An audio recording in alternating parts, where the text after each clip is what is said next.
విద్యుత్ OC welfare association Andhra Pradesh 10 వసంతాల సంబరం జరుపుకుంటున్నాం అంబరాన్నంటేలా. విద్యుత్ ఓసీ సభ్యులారా, 2002లో మీసాల రామారావు గారు, ఎల్ఐ కాకర్ల శివశంకర్ గారు, అప్పటి ఏడీఈ అట్రాసిటీ కేసులు బనాయింపుని వ్యతిరేకిస్తూ ప్రారంభించబడిన ఓసీ వెల్ఫేర్ అసోసియేషన్ కొంతకాలం బాగా జరిగినా మధ్యలో స్తబ్దుగా ఉన్న కారణంగా 9/5/2008 తేదీన తూర్పుగోదావరి జిల్లా కాకినాడలో అప్పటి ఏఈ ఐవి రమణ గారు, ప్రస్తుత ఏడీఈ శ్రీధర్ వర్మ గారు ఆధ్వర్యంలో ప్రారంభించబడిన విద్యుత్ ఓసీ వెల్ఫేర్ అసోసియేషన్ ఇంతింతై వటుడింతై అన్నట్లు నేటికి 10 సంవత్సరాలు పూర్తి చేసుకున్న శుభ సందర్భంలో ఓసీ సభ్యులందరికీ ధన్యవాదాలు తెలియజేసుకుంటున్నాము.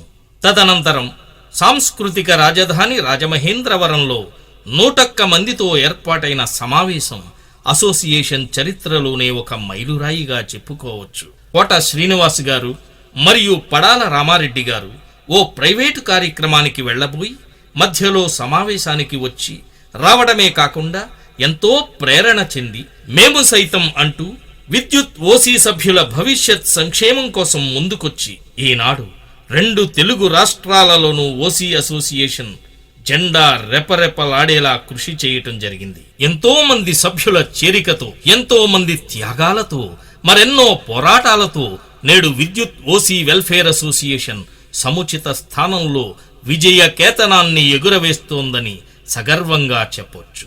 ఓ కేఎన్వి రామారావు గారు, కీర్తిశేషులు రాంబాబు గారు, రాఘవేంద్ర ప్రసాద్, వేణుగోపాలరెడ్డి గారు వంటి సమర్థమైన నాయకత్వంతో, సమర్థులైన వ్యక్తులతో, ప్రస్తుత సెక్రటరీ జనరల్ కోట శ్రీనివాస్ గారు, ప్రస్తుత స్టేట్ ప్రెసిడెంట్ దాట్ల శ్రీధర్ వర్మ గారు తదితరుల నేతృత్వంలో విద్యుత్ ఓసీ వెల్ఫేర్ అసోసియేషన్ 3 పువ్వులు 6 కాయలుగా వర్ధిల్లుతోందనడానికి నిదర్శనం ఈనాడు మనం జరుపుకునే 10 వసంతాల వార్షికోత్సవమే, 2019 డైరీ ఆవిష్కరణ మహోత్సవమే.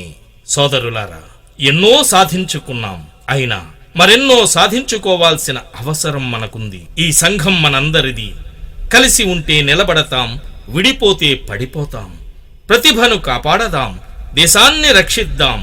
జయ హో విద్యుత్ ఓసీ వెల్ఫేర్ అసోసియేషన్. జయ జయ హో విద్యుత్ ఓసీ వెల్ఫేర్ అసోసియేషన్.